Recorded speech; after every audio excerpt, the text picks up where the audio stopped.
Bonjour à toutes et tous. Je suis Anaïs, je vous parle au nom de l'association Outrance. On est une association féministe d'autosupport trans et on est très engagé dans la lutte pour la défense des droits des personnes trans. Notre enjeu en tant qu'association, c'est aussi de se fédérer pour parler des droits des personnes trans, pour défendre la voix des personnes trans, parce qu'on sait que c'est par le nombre qu'on réussira à faire avancer nos enjeux. On sait aussi aujourd'hui que ce qui est en train de se passer, c'est d'essayer de nous faire taire.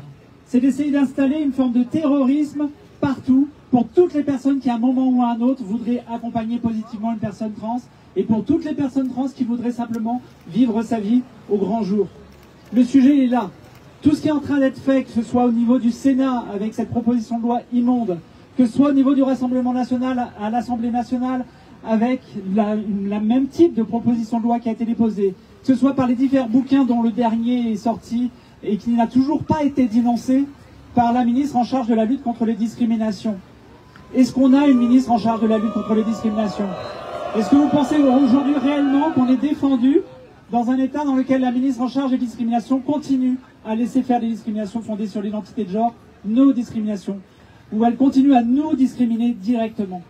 Non, on n'est pas défendu. Donc il faut qu'on soit là, et le fait qu'on soit nombreux et nombreuses ici est important. Mais comme ça a été dit, et comme on ne le dira jamais assez, c'est une première mobilisation. Il en faut d'autres. Il en faudra encore pour montrer qu'on est là. Et il va falloir aussi des mobilisations, non pas en réaction, non pas pour dire « arrêtez de nous attaquer, soyez gentils avec nous », mais pour dire aussi qu'on a des droits et que le travail que l'on fait en tant qu'association doit continuer à se faire pour faire avancer nos droits. Oui, il faut supprimer purement et simplement la mention de sexe à l'état civil.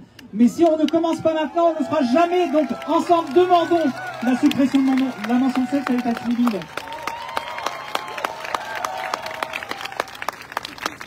Oui, il faut se battre aussi contre une société qui normalise les corps. On a le droit d'être une personne trans, quel que soit notre corps. Notre corps n'est pas un mauvais corps, tous les corps sont bons. On a le droit d'être des personnes trans dans nos corps. Et c'est pas la société qui doit nous dire ce qu'on doit faire. Les associations de personnes trans se sont battues pour qu'on arrête d'obliger la stérilisation des personnes trans. Ça ne date que depuis 2016. Quand est-ce qu'on aura la réparation juste de l'État pour les stérilisations forcées qui ont été faites contre les personnes trans? Là aussi, il faut qu'on se batte.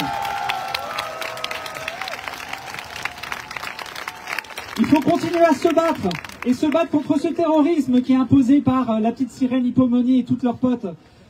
Qu'on essaye de se battre enfin pour éviter d'avoir des médecins qui aient la pression dès lors qu'ils ou elles acceptent d'accompagner les personnes trans.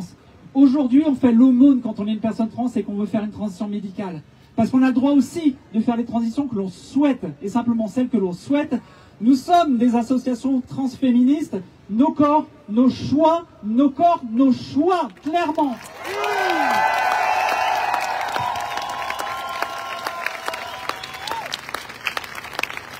Il faut se battre aussi. Il faut se battre aussi pour que dans toutes les écoles, l'identité de genre soit immédiatement reconnue.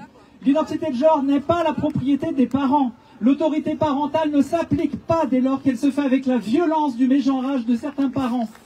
On doit reconnaître les enfants dans les écoles sur leur genre et seulement sur leur genre. Oui, les enfants trans ont le droit aussi au loisir. Ils ont le droit d'aller en colo sans être mégenrés. Ils ont le droit d'aller dans des clubs de sport sans être obligés d'être dans leur genre d'assignation. Ils ont le droit de pouvoir vivre leur vie. Ils ont le droit de pouvoir accéder au sport, à la culture, au loisir, à la vie, bordel. On a le droit à la vie.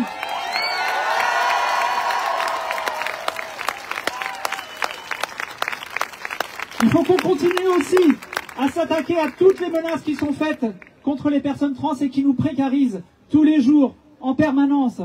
Qu'on se batte contre les initiatives qui sont lancées encore par le gouvernement, contre le travail du sexe, contre les travailleurs et les travailleuses du sexe. On a le droit de vivre nos vies, y compris en faisant du travail du sexe, et on doit le défendre tout le temps, partout.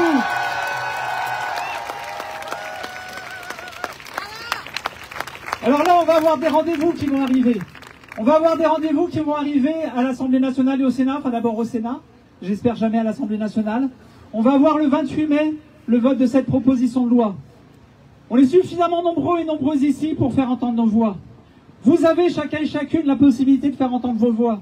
Vous avez la possibilité d'écrire aux sénateurs et aux sénatrices qui vont voter pour ou contre cette loi.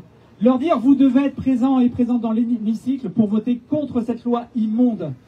Toutes les personnes, tous les parlementaires qui ne seront pas présents et qui ne voteront pas contre cette loi-là seront clairement des personnes qui s'engagent dans la transphobie. Non, la transphobie n'est pas une opinion. Non, nos vies ne valent pas comme une opinion comme une autre. Nous existons pour de vrai.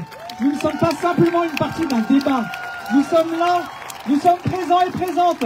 Nous avons le droit de vivre notre genre dans toute sa diversité, que ce soit binaire ou non binaire. Toutes les personnes trans, quelles qu'elles soient, chacun et chacune, on doit pouvoir continuer à vivre notre vie et vivre notre genre. Et l'imposer, enfin, une fois pour toutes à la société, on vit comme on a envie de vivre, non pas comme vous avez envie qu'on vive. Merci à vous.